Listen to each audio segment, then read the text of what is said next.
Te veía, agradezco.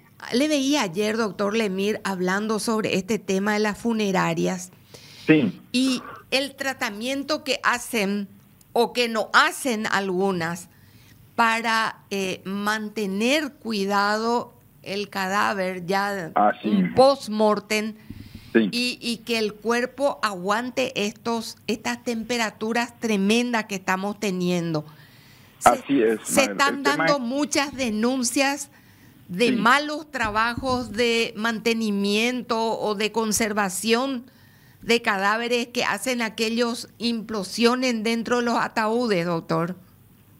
sí, me llamaron justamente por eso, porque había una denuncia, digamos, una denuncia pública sobre una situación en el cementerio de San Lorenzo, donde decían que explotaban los cuerpos, ¿verdad?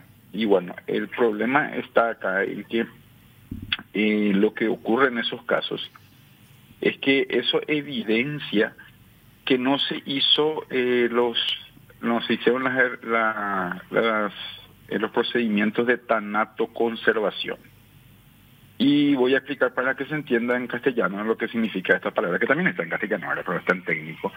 Tanatoconservación significa conservar el cuerpo, ¿verdad? ¿Cómo se hacen estas cosas? El método más común, el más barato, es lo que se llama la formolización, que es colocar formol en las arterias y las venas y a través de eso cambiar la sangre, por así decirlo, cambiar sangre por formol, y eso hace que no se descomponga el cuerpo,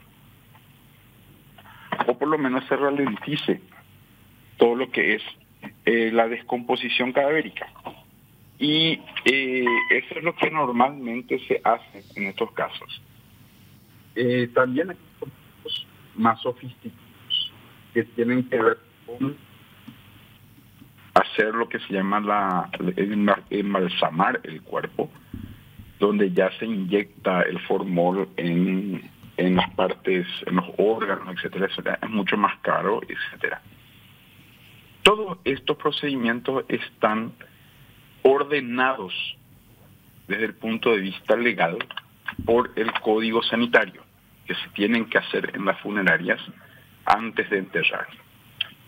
Obviamente es diferente si vas a enterrar bajo tierra o vas a enterrar en panteón. En el panteón es mucho más importante hacer esto que bajo tierra, porque es en el panteón donde se puede dar el fenómeno que cuando no se hacen estos procedimientos, el cuerpo sigue su curso natural de descomposición, que primero es lo que se le llama la fase cromática, donde va cambiando color, se va poniendo verdoso, etcétera, etcétera, y luego empieza la fase enfisematosa.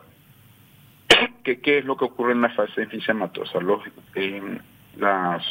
Las bacterias, las larvas de los insectos, etcétera, van comiendo literalmente el tejido del cuerpo y van generando gases.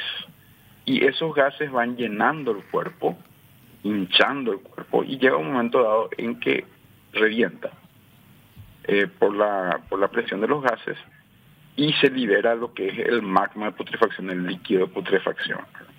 Tiene un finísimo olor y por supuesto contamina todo lo que hay. Entonces, en los casos de los panteones es sumamente estricto esto. ¿Qué es lo que está ocurriendo? Obviamente no se está haciendo adecuadamente. Y esto es un llamado de atención a dos entidades. Una es a los municipios, que son los que tienen que dar la habilitación para trabajar las funerarias, que tienen que controlar que las funerarias hagan esto. Eso está también en la ley orgánica municipal, que es una disposición de que los municipios tienen que hacer este control. Y por el otro es también un llamado de atención a salud pública, porque así como una farmacia se habilita, y la farmacia para habilitar salud pública tiene que tener un regente, que es un farmacéutico, para habilitar una funeraria también tiene que matricularse, registrarse, por así decirlo, ante salud pública, y tiene que tener un regente médico. Y este regente médico es el que tiene que dar los certificados de tanatoconservación Y también de paso comento que estas funerarias que tienen que tener esa habilitación, el regente médico es el que debe resolver ese problema eterno que se presenta cuando, por ejemplo, tenemos un ancianito o una ancianita enfermo o un enfermo terminal en nuestra casa y termina falleciendo. Y no sabemos qué hacer, nos volvemos locos. ¿Quién nos va a dar el certificado de función, verdad?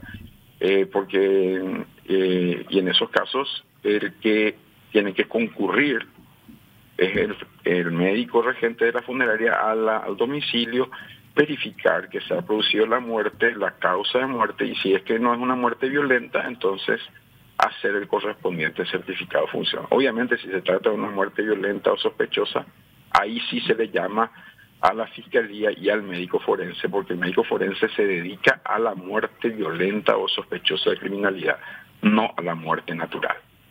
Entiendo. Doctor, un par de preguntas así cortitas para que la gente entienda. En estos tiempos de tan intenso calor, a no ser que sean salones velatorios refrigerados, ¿en cuánto tiempo se recomienda que sea el velorio y el sepelio? ¿Es aconsejable estar 24, 36 horas en lugares sin refrigeración? No, obviamente que no. 24 horas se puede, pero todo va a depender de cómo se haga esa cuestión de la tanatoconservación, madre.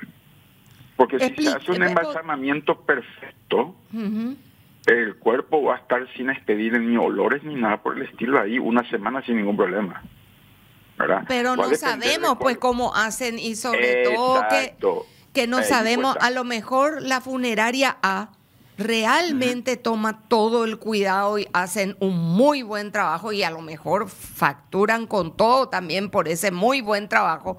El otro te ofrece por un cuarto de precio, pero no usó toda la medicación, no usó todo lo que necesitaba para mantener en buen estado ese cuerpo.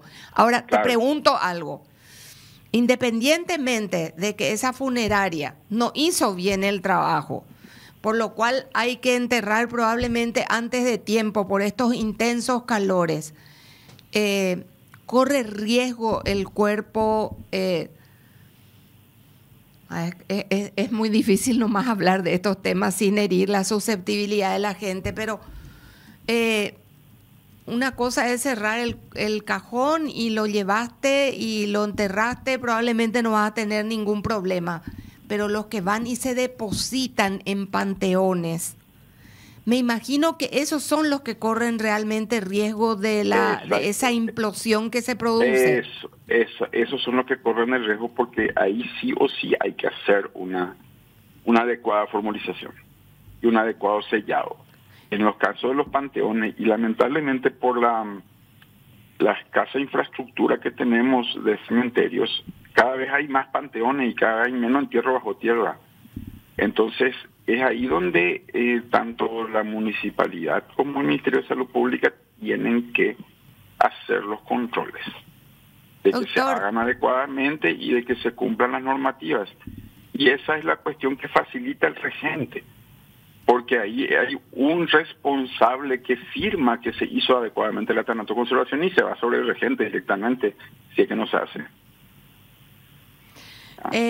Lo que usted está diciendo, como yo le dije a un colega tuyo ayer, sí, Mabel, llamar nomás a registros de profesiones y locales de salud pública o al superintendente de salud y preguntarle cuántas funerarias están inscritas. Están inscritas y habilitadas y tienen regente, y te vas a llevar una sorpresa. ¿A quién deberíamos llamarle, doctor? Para hacerlo fácil, al doctor Melcha Melgarejo, el del superintendente. Dime, a llamarle un poco a don Melcha. Vamos a hacer el trabajo completo.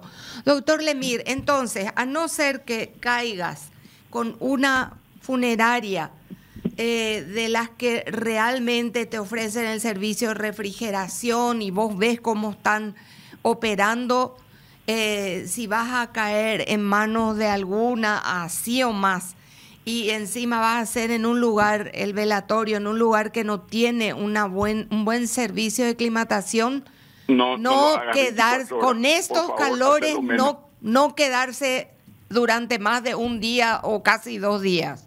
No, por favor, no menos, no más de un día. Y la otra consulta, me preguntan también el tema de la cremación, doctor. Sí. Yo recuerdo, seguramente usted recordará, yo hice un trabajo sobre funerarias en algún momento y era la época de Antelco, de Copaco, y llamaba por teléfono a pedir servicios de cremación. Sí. Y me decían, porque publicamos nosotros aquella vez, me